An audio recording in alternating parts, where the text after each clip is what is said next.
함께 말씀을 나누도록 하겠습니다. 오늘 본문의 배경은 아말렉을 쳐서 진멸하라는 이 하나님의 말씀에 불순종한, 자신의 뜻대로 순종하는 사울의 모습을 볼 수가 있습니다.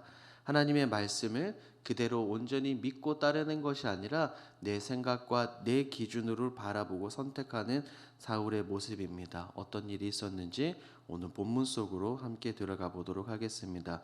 먼저 내용 관찰 1번을 함께 보도록 하겠습니다. 1번입니다. 여호와께서는 사무엘을 통해 사울에게 어떤 명령을 하십니까? 우리 먼저 3절 말씀을 함께 읽도록 하겠습니다. 3절입니다. 지금 가서 아말렉을 쳐서 그들의 모든 소유를 남기지 말고 진멸하되 남녀와 소아와 젖먹는 아이와 우양과 낙타와 나귀를 죽이라 하셨나이다 하니, 하나님은 말씀하셨습니다. 아말렉 족속들을 완전히 진멸하라라고 말씀하셨습니다. 여기에서 나오는 진멸이라는 단어는 이 히브리어로 헤렘이라는 단어인데, 이 뜻은 개미 새끼 하나 남기지 말고 완전히 파괴하라라는 그런 의미입니다. 분명하게 말씀하셨죠. 남녀와 소아와 젖먹는 아이, 모든 동물들 다 죽이라고 하셨습니다. 그런데 하나님은 왜 이들을 진멸하라라고 하셨을까요? 여기에서 나오는 이것은 출애굽기 17장을 보면 이스라엘 백성들이 출애굽하고 르비딤에 도착을 했을 때 이스라엘 백성을 공격한 민족입니다. 하나님의 백성을 공격했다는 것은 곧 하나님을 대적한 것과 똑같습니다. 그렇기 때문에 하나님은 이들을 완전히 없애버리라 진멸을 명하셨습니다. 이런 명령을 들은 사울의 반응이 바로 내용 관찰 2번이죠. 2번 보겠습니다. 사울은 아말렉과의 전쟁에서 어떻게 행합니까? 우리가 본문으로 읽은 이 15장 9절 말씀을 보면 사울은 하나님의 말씀에 그대로 순종하지 않습니다. 전쟁을 하기는 하죠. 그들과 싸워서 승리는 합니다. 그런데 승리 이후에 그의 행동이 큰 문제가 된다는 거예요. 자신이 보기에, 사울 눈으로 보기에 좋은 것들은 남기고 가치 없고 하찮은 것들은 없앴습니다. 왜 그럴까요? 왜 사울은 하나님의 말씀대로 모두 다 진멸, 해렘하지 않고 부분적으로 남겼을까요? 이 부분을 우리 3번 연구와 묵상에서 좀 더 자세하게 살펴보겠습니다. 3번입니다. 사울은 왜 아말렉과의 전쟁에서 하나님의 명령을 온전히 따르지 않는 것을 보면서 무엇을 느낍니까? 사울은 먼저 왕입니다. 왕은 권력을 가지고 있죠. 하지만 이스라엘의 진짜 왕은 하나님이시기 때문에 인간왕 사울은 하나님의 말씀에 전적으로 순종해야 된다는 것을 우리는 알고 있습니다. 앞서 말씀드린 것과 같이 하나님의 뜻은 무엇이었습니까? 아말렉 족속을 이 땅에서 완전히 진멸하는 것이었습니다. 이 말씀은 출애굽기와 신명기에서도 나옵니다. 출애굽기 17장 14절, 내가 아말렉을 없이하여 천하의 기억도 못하게 하리라. 신명기 25장 19절, 너는 천하에서 아말렉에 대한 기억을 지워버리라. 너는 잊지 말지니라.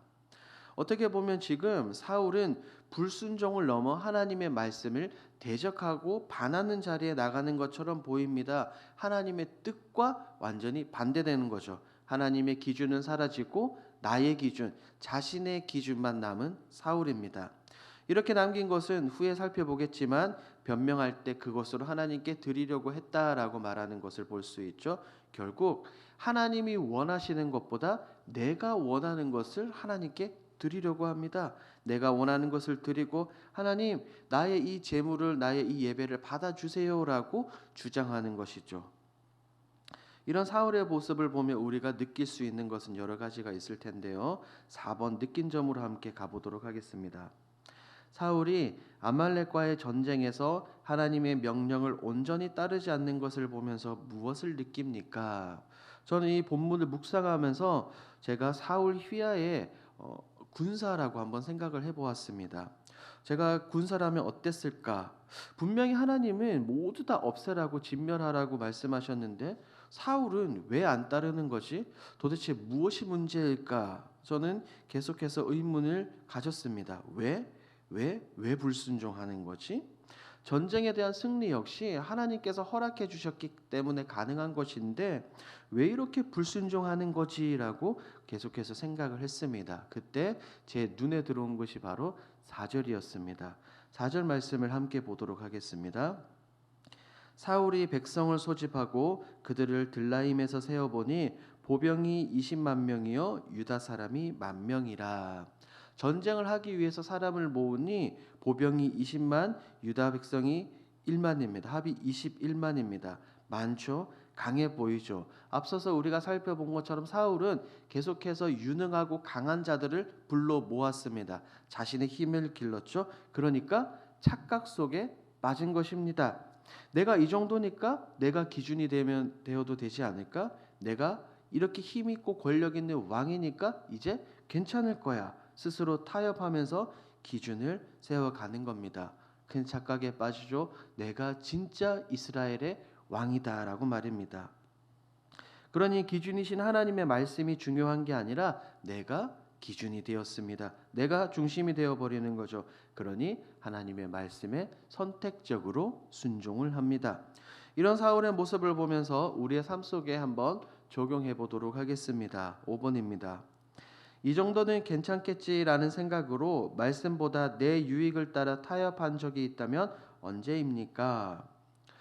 오늘날을 살아가는 그리스도인들은 때때로 너무나 바쁘고 피곤하고 힘들기 때문에 스스로 합리화하는 경향이 굉장히 많습니다. 스스로 생각해보고 스스로 타협하는 거죠. 조금 더 할 수 있음에도 불구하고 여기까지만 하는 겁니다. 예를 들어서 교회에서 섬기는 일을 말할 수 있겠죠. 중직자로 혹은 섬김의 자리에서 조금 더 주님의 몸된 교회를 잘 섬길 수 있음에도 불구하고 그렇게 하지 않는다는 거예요. 하나님의 입장에서 성도들의 입장에서 생각하면서 섬기기보다 내가 이 정도 했으니까 괜찮을 거야. 내 기준에서 생각하면서 섬깁니다. 이 정도면은 충분히 만족하실 거야라고 말입니다. 혹은 우리가 하나님께 드리는 예배나 기도 역시 마찬가지입니다. 내가 이렇게 했으니까 하나님께서 기뻐하시겠지. 나 이만큼 기도했으니까 이제 돌아가도 되겠지라고 개인의 생각으로 타협합니다. 혹여나 그래서 지금까지의 내 삶이 어떠해 왔는지 냉철하게 반성해 볼 필요가 있습니다. 그렇게 지내왔다면 이제 그런 것들은 모두 다 버리고 하나님 앞에서 분명하게 결단하는 시간을 가지면 좋겠습니다. 5-1번입니다. 하나님의 말씀에 선택적 순종이 아닌 온전히 순종하려면 무엇을 결단해야겠습니까? 우리가 먼저 기억할 것은 순종하기 위해서는 일단 들어야 한다는 것입니다. 설교를 통해 듣든 큐티를 통해 듣든 묵상을 통해서 듣든 하나님의 말씀을 집중해서 들어야 합니다. 집중해서 안 들으니 우리는 때때로 오해가 생기기도 하고 내 뜻대로 말씀에 순종하는 경우도 있습니다. 그리고 그것을 넘어서서 들음에 그치는 것이 아닌 완벽히 순종을 해야 합니다.